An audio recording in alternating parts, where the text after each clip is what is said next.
साल 2007 में the pathfinder नाम की एक फिल्म आई। कहानी एक ऐसे दौर की दिखाई गई है जहां कोलंबस से भी 600 साल पहले वाइकिंग्स अपने जहाजों के सहारे उत्तरी अमेरिका में पहुंच गए थे। एक बेरहम सभ्यता जो कि वहां रहने वाले कबीलों से युद्ध करते हैं उनका सब कुछ छीनने के लिए। मगर ऐसे ही एक युद्ध में वाइकिंग्स का एक बच्चा पीछे रह गया और वो नेटिव अमेरिकन के देख रेख में बड़ा हुआ। आगे चलकर उसने इस युद्ध का तख्ता ही पलट दिया। फिल्म की कहानी शुरू होती है उत्तरी अमेरिका के जंगलों से, जहां हम एक नेटिव औरत की आवाज सुनते हैं। वो औरत किसी भविष्यवाणी के बारे में बात कर रही थी कि जब उन्हें वो सफेद आत्मा दिखेगी तब उनकी जमीनों पर शैतान हमला करेंगे। शैतानों से उसका मतलब वाइकिंग्स थे जो कवच पहनते हैं और समुद्री जहाजों में आते हैं। खैर, ये औरत जब समंदर के किनारे पहुंची तो वहां वाइकिंग्स का एक जहाज था जो टूट चुका था। इस औरत के लिए ये सब बहुत नया था। वो इसे एक जानवर समझ रही थी। खैर, जब ये उस जहाज के अंदर गई तो वहां कुछ लोगों की लाशें थी और फिर उसे मिला एक लड़का जो बहुत घबराया हुआ था। उसके हाथ में तलवार थी। ये औरत समझ गई कि ये लड़का बहुत डरा हुआ है, इसलिए वो उसे शांत करती है और अपने गांव ले आती है। ये लड़का नेटिव अमेरिकन से बहुत अलग था। शुरू में तो ये लोग इसे अपने साथ रखने के लिए तैयार नहीं थे, मगर उस औरत के कहने पर वो मान जाते हैं। कबीले वालों ने इस लड़के का नाम गैल यानी एक आत्मा रखा। खैर, पहली रात गैल को सपना आता है जो कि असल में उसका अतीत भी था। गैल के पिता एक बेरहम योद्धा थे और अपने कबीले के सरदार भी वही अपनी सेना के साथ सबसे पहले जमीन पर पहुंचे थे और आते ही उन्होंने यहाँ रहने वाले लोगों का कत्लेआम शुरू कर दिया। उन्होंने किसी पर भी दया नहीं दिखाई, ना औरतों पर ना बच्चों पर। ये पागलपन देखकर छोटा गैल सहम गया। तलवार थमाकर उसके पिता उससे एक बच्चे को मरवाना चाहते थे, मगर गैल तलवार फेंक देता है। इस पर उसके पिता को बहुत गुस्सा आया। वो उसे कोड़े मारते हैं। उसी रात गैल अपने लोगों को छोड़कर समंदर के किनारे भाग गया, मगर देर हो चुकी थी। वाइकिंग्स अपने जहाजों में वापस लौट चुके थे। बस ये टूटा हुआ जहाज और कुछ लाशें पीछे छूट गई थी। कहानी कुछ साल आगे बढ़ती है जहां गैल अब बड़ा हो चुका है। पिछले कुछ साल शांति से गुजरे। अब तक वाइकिंग्स ने कोई हमला नहीं किया। गैल ने अब इनकी भाषा सीख ली थी और वो खुद को इनमें से एक समझता था, मगर कबीले के ज्यादातर लोग अभी भी उसे अपना नहीं मानते थे। पहाड़ों में एक और कबीला रहता था। इन दो कबीलों की आपस में गहरी दोस्ती थी। वो अक्सर यहाँ आया करते थे और कबीले का सरदार, जिसे पाथफाइंडर यानी रास्ता ढूंढने वाला कहते हैं, उसकी बेटी गैल को पसंद थी। आज भी वो अपने कुछ सैनिकों और बेटी के साथ यहाँ आया था। वो बताता है कि सर्दियों के मौसम में उसके कुछ लोग मारे गए बर्फ की वजह से। कबीले के सरदार की बेटी का नाम था स्टारफायर, जिसे गैल के अलावा अपने कबीले का एक और आदमी ब्लैक विंग भी पसंद करता था। और वो समझ चुका था कि गैल की नजर भी स्टारफायर पर है, इसलिए वो उसे अच्छा बर्ताव नहीं करता था। रात को कबीले के सभी जवान इकट्ठा होते हैं क्योंकि एक मुकाबला होने वाला था। विजेता अगला पाथफाइंडर होगा यानी कबीले का सरदार। गैल भी इस मुकाबले में हिस्सा लेना चाहता था, मगर सरदार उसे इसकी अनुमति नहीं देता। उनका साफ साफ इशारा यही था कि वो उनमें से एक नहीं, जिस पर गैल काफी नाराज हो जाता है और कहता है कि फिर मुझे अपना रास्ता खुद ही ढूंढना होगा। गैल के पास अब भी अपने बचपन की वो तलवार थी। अगले दिन जब वो पास के जंगल में शिकार पर चला जाता है तो एक बार फिर से वाइकिंग्स समुद्र के रास्ते इस जमीन पर पहुंच जाते हैं। वो सबसे पहले गैल के गांव पर हमला करते हैं और सभी को मार देते हैं।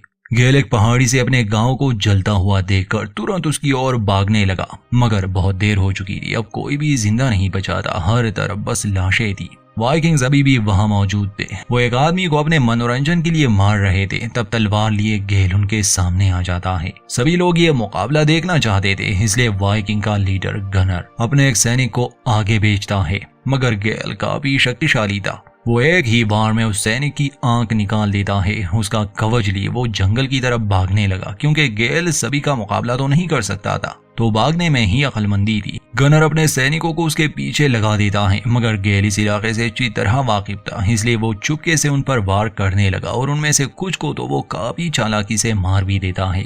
मगर वो सैनिक तादाद में ज्यादा थे। वो गैल पर तीर चलाते हैं, जिससे वो बुरी तरह घायल हो गया, मगर फिर भी वो उनसे बच निकला। सैनिक जब लौट आए गनर के पास, वो भी खाली हाथ, तो गुस्से में आकर वो अपने ही एक सैनिक को बुरी तरह मार देता है। मगर वो शातिर था। कहता है कि हमें उसका पीछा करना है। ऐसे वो हमें दूसरे गांव तक पहुंचा देगा। जख्मी गेल किसी तरह एक गुफा में पहुंचा। वो वहीं बेहोश पड़ा रहा। इत्तेफाक से दूसरे कबीले के कुछ लोग शिकार पर इसी इलाके में आए थे, जहां गुफा में उन्हें गेल जख्मी हालत में मिला। उस गुफा में एक बालू भी रहता था जो इनके आने से जाग गया, मगर ये लोग उसे मार देते हैं। गेल को ये गांव में ले आए, उसका इलाज किया। हालांकि जब ये लोग इसे अपने गांव में ला रहे थे तो वो इन्हें मना कर रहा था, क्योंकि वो जानता था कि वाइकिंग्स उसके निशानों का पीछा करते हुए इस गांव तक भी पहुंच जाएंगे और तबाही मचा देंगे। खैर, होश में आने के बाद वो कबीले के सरदार को वाइकिंग्स के हमले और अपने सभी लोगों की मौत की खबर देता है, और ये भी कि उन्हें इस जगह से कहीं दूर जाना होगा, क्योंकि वो ड्रैगन योद्धा अभी यहाँ आ रहे हैं। ब्लैकविंग जोश में आकर कहता है कि आने दो उन्हें, हम उनसे लड़ेंगे। तो गेल तलवार निकालकर उसका बाला काट देता है और उसे समझाता है कि वो योद्धा मजबूत कवच पहनते हैं और हर एक के पास ऐसे ही हथियार है जिसका मुकाबला तुम लोग नहीं कर सकोगे। जब कोई भी उसकी बात नहीं मानता तो गेल अकेले ही निकल जाता है, मगर कबीले वालों में से एक उसके साथ जाने लगा। वो आदमी बोल नहीं सकता था। इन कबीले वालों को वाइकिंग्स के कुछ हथियार मिले और अपना शक दूर करने के लिए ये उस गांव में भी गए जहां सब तबाह हो चुका था। इसलिए ये गुफाओं में छुपने का फैसला करते हैं, मगर फिर भी इन्हें वाइकिंग्स का सामना तो करना होगा। स्टारफायर गेल को ढूंढकर उसे बताती है कि उसके पिता ने फैसला बदल दिया। अब वो युद्ध करने वाले हैं और गेल को इस लड़ाई में उनका साथ देना होगा। गेल को स्टारफायर से प्यार भी था, इसलिए वो उनकी इस लड़ाई में हिस्सा लेता है। वाइकिंग्स के मुकाबले ये इतने शक्तिशाली नहीं थे, इसलिए ये अपने औरतों, बुजुर्गों और बच्चों को पहाड़ों में भेज देते हैं और बाकी लड़ने के लिए रुक गए। गेल में चूंकि वाइकिंग्स का ही खून था, इसलिए वो उनकी कमजोरियां भी जानता था। सामने मुकाबला करने से वो चुपके से उन पर वार करने लगे। वाइकिंग्स के काफी सैनिक मारे जाते हैं, मगर आखिर में नेटिव अमेरिकन से एक गलती हो गई। गेल ने एक जाल बिछाया था जिसमें उसी के लोग बुरी तरह फंस गए। वाइकिंग सबको बेरहमी से मार देते हैं। जो बचे वो गुफाओं की तरफ भाग गए, मगर घनर और उसकी सेना पीछा करते हुए वहां भी पहुंच गए। अंत में जिंदा लोगों को बंदी बना लिया जाता है। वैसे अब ज्यादा लोग बचे नहीं थे। कबीले का सरदार था उसकी बेटी और गेल गनर बेवकूफ नहीं था। गेल को देखकर वो तुरंत ही जान गया कि वो एक वाइकिंग है। उसे एक कहानी मालूम थी कि आज से कुछ साल पहले हमारे लोग इस जमीन पर आए थे, मगर पीछे रह गया एक बच्चा। तुम्हारे पिता एक बहादुर योद्धा थे, तुम हम में से ही एक हो। गेल को उनकी भाषा भी आती थी। ये लोग और गांव और कबीलों के बारे में जानना चाहते थे। जब ये बताने से इनकार करते हैं तो सरदार को बेरहमी से मार दिया जाता है, मगर वो अपने लोगों के बारे में कुछ नहीं बताता, ना ही उसकी बेटी। उसे मारने के बाद भी जब गनर को कोई जानकारी नहीं मिली तो वो स्टारफायर को मारने की धमकी देता है। उसकी जान बचाने के लिए गेल उनका साथ देने के लिए मान गया, यानी अब वही उन्हें रास्ता दिखाएगा जहां पर इनके बाकी लोग गए हैं। हालांकि इस बात से स्टारफायर को बहुत गुस्सा आता है कि वो गद्दारी कर रहा है, मगर असलियत में वो उसकी और बाकी सभी गांव वालों की जान बचा रहा था। वाइकिंग्स को तो इस बात का अंदाजा नहीं था कि असल में वो पहले ही पहाड़ों के लिए निकल गए हैं। इसलिए गेल उन्हें पहले तो उस गांव में ले आता है जो कि खाली था, और उन्हें धोखा देने के लिए गेल को एक गुड़िया भी मिली थी जो शायद उस बच्ची की हो सकती है जो गांव वालों के साथ पहाड़ों की तरफ निकल गई होगी। रास्ते में दो सैनिक स्टारफायर से ज्यादती करने की कोशिश भी करते हैं, मगर गेल बीच में आ जाता है और उनसे लड़ता है। पता नहीं ऐसा क्यों था, मगर गनर गेल को जिंदा रखना चाहता था, इसलिए वो इसे इस बात की सजा नहीं देता कि उसने इस लड़की को बचाने की कोशिश की। खैर, जब गेल उन्हें गांव में ले आता है तो वो खाली था।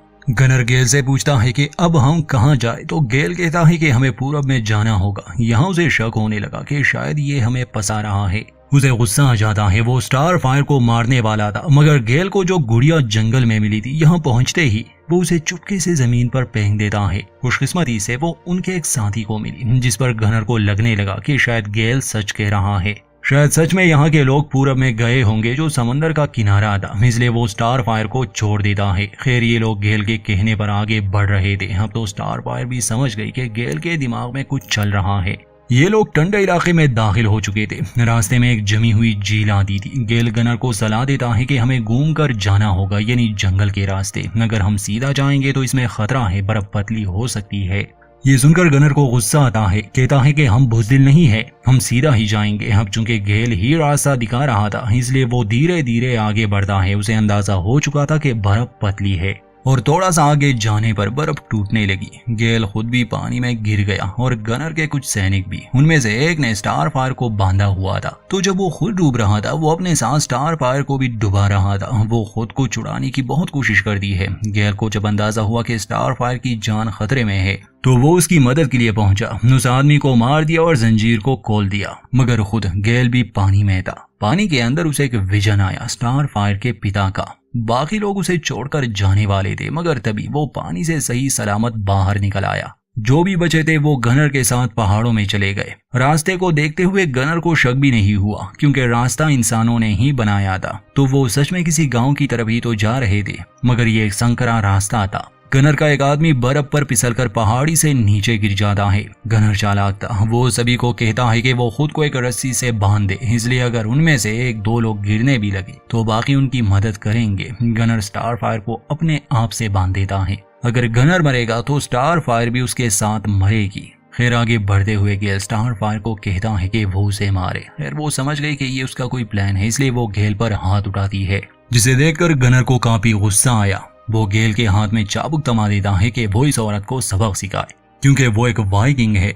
गेल वो चाबुक लेता है, मगर स्टार फायर को मारने के बजाय वो एक पत्थर फेंकता है उस आखिरी सैनिक की तरफ जो इस रस्सी से बंधा हुआ था। जैसे ही वो गिरने लगा बाकी सब भी उसके साथ गिरने लगे। काफी सैनिक गिर जाते हैं रस्सी टूटने की वजह से। गनर गुस्से में आकर उनसे लड़ने लगा, मगर स्टार फायर उसका कान ही काट देती है। गेल स्टार फायर से जुड़ी रस्सी काट देता है। वो खुद भी गनर से जुड़ा हुआ था, मगर धक्का देकर वो उसे नीचे फेंक देता है। गनर का खास आदमी भी उस रस्सी से लटक रहा था, मगर गनर उसे धोखा देकर गिरा देता है। अब गेल और गनर ही उस रस्सी से लटक रहे थे। गेल से तलवार भी नीचे गिर गई थी और गनर बड़े बड़े पत्थर उसकी ओर फेंक रहा था, क्योंकि खुद वो ऊपर चढ़ चुका था। गेल बुरी तरह फंसा था। वो स्टार फायर को भागने के लिए कहता है और खुद एक तेज आवाज निकालता है, जिससे बर्फ गिरने लगी। गनर और गेल दोनों बर्फ के साथ नीचे गिर जाते हैं, मगर अब भी वो जिंदा थे, इसलिए आखिरी समय में वो एक दूसरे से लड़ते हैं। और जब गेल की तलवार उसकी गर्दन पर थी तो वो गेल से कहता है कि इस जमीन पर तुम्हारी नस्ल का मैं आखिरी हूँ, क्या तुम मुझे मारोगे? गेल एक लम्हे के लिए भी नहीं सोचता और उसे मार देता है। कहता है कि मैं तुम में से नहीं। आखिरकार वो वाइकिंग्स को पूरी तरह से खत्म करने में सफल रहा। कबीले के बचे हुए लोगों ने एक झील के किनारे पनाह ली थी। स्टार फायर और गेल वहां पहुंचे तो सभी उनके सामने झुक जाते हैं और गेल को कबीले का सरदार बना दिया जाता है, जो हमेशा ही समुद्र पर नजर रखता। उसे डरता कि ड्रैगन योद्धा यानी वाइकिंग्स लौट कर ना आए। और यहीं पर इस फिल्म का अंत होता है। दोस्तों इस फिल्म की कहानी सच्ची नहीं है, सिर्फ फैंटेसी है। जब ये फिल्म रिलीज हुई तो ये बुरी तरह फ्लॉप हो गई, क्योंकि इसमें कैरेक्टर्स की डेवलपमेंट पर बिल्कुल भी ध्यान नहीं दिया गया। बस फाइट सीन है। तो अगर आपको सिर्फ लड़ाई पसंद है तो फिर आप ये देख सकते हैं। इतिहास के बारे में जानने के लिए इसमें ज्यादा कुछ नहीं। उम्मीद करते हैं हमारी वीडियो आपको पसंद आई होगी। लाइक करना ना भूलें और चैनल को सब्सक्राइब कर दें।